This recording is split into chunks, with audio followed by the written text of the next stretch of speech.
Gerrymandering is a distortion of what would normally, and I'll show you how that works. Oh, a distortion of layout of how the vote, when you lay out a voting district, it starts. You're working on voting district boundaries. That's exactly what it is. Okay, all right. I appreciate it. Okay, voting district boundaries, that's good. Okay, this is the lawsuit that was launched, and it describes the way that the state was redistricted back in 2011. And this is from the court, this is court. This is a court document, and you can find it at the United States District Court for the Western District of Wisconsin. And this is not strictly your issue, it's an issue of the way we handle it. Republicans and Democrats have had the same issue, which is why we need an independent agency to redistrict. The way this was done the last time in 2011 was exceedingly secret. The Republican leader of the Senate and the leader of the Assembly met with their two aides and the lawyers in complete secrecy at the cost of $500,000. And they laid out the districts, they did it quite nicely, and they allowed the Republicans to come in and look at only their portion of the district. Only theirs, none of the others, not the whole state. They didn't have a general map. The Democrats were cut out completely.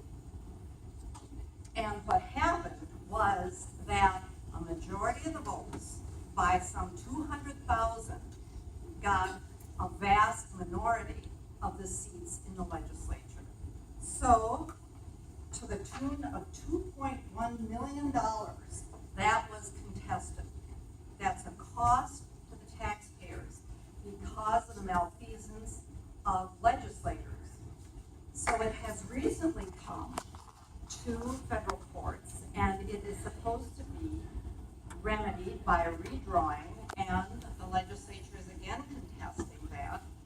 And there's been an article, I won't read the article to you. Okay, they're again contesting that, and it's one This of is the. my listening session. Oh, all right. But okay, pardon? No, I'm in, as far as I'm listening. Oh, to she's your- listening. She's listening. Okay, there is a remedy to this. I don't believe in setting out a problem without having a remedy. And in the last listening session, you said, if truly independent, I would consider it, if truly independent. Okay, with Senate Bill 13, currently on the docket, does that truly independently.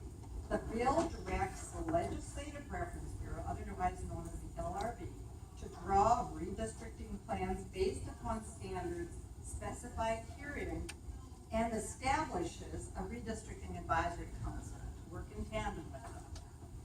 Nonpartisan, the requirements are that it follows the population requirements of the U.S. Constitution, the Wisconsin Constitution, that it satisfies equal population standards, that it coincides with the wards, municipal wards, and the political boundaries, that territories be contiguous, exactly as you described it to the audience this morning. No district may be drawn in favor of a political party. The assembly districts gives you size, and it says it is available for public inspection.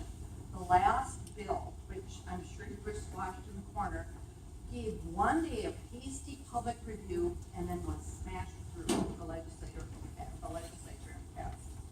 The bills and the maps must be delivered to the LRB, and the public must have an opportunity to be part of that process. There must be 3 public hearings as opposed to one hastily organized one, who knows how it was publicized. And there are processes for if it were to be rejected by the House or the Assembly or the Senate.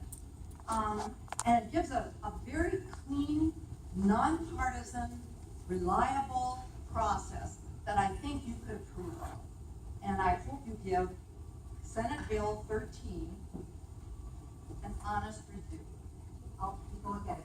And I just wanted to, appreciate those comments, and appreciate you traveling with, Well, I'm you very missed concerned. you missed a good one on Saturday. I'm very concerned about voting, and I'm also concerned about voter fraud. I think we have a voter suppression problem, and I really, the vote is the foundation of everything, and a woman brought up the Brennan Center for Justice out of New York School of Law, and I have a copy of that for you, and I'll give that to you when you're done. Okay. Regarding redistricting, as every 10 years after the census is taken, districts are redrawn. And we've been using the same process for I don't know how long. So the process has not changed regardless of what party has been in power. And it's costing us money. And so there's 3 criteria. By the way, in my experience in the legislature, no matter who's in power, no matter who draws the maps, it's always litigated. The maps are always litigated. And we want to stop that. And so there's 3 criteria that the courts have told us for years that if these 3 criteria are not met, then the maps will have to be redone. And those three criteria we touched on. One is equal population. Second is compact and contiguous districts. They don't want these odd-shaped all-over districts. And then the third is minority representation. They don't want maps drawn that pack minorities into a fewer number of districts because they want to maximize the districts that have minority representation. So as I said, maps are always litigated. We are now in the 7th year of operating under these maps. What is unusual is to still have lawsuits being filed 7 years into the maps. The earlier lawsuits, most of them, and I don't remember how many, I know one of them did say that the minority representation criteria was not met, and there were 2 assembly districts down in the southeast corner of the state that had to be redrawn. But obviously, what is unusual is to have litigation still being filed because we're within 3 years of new maps being drawn. So, but I appreciate your comments on that.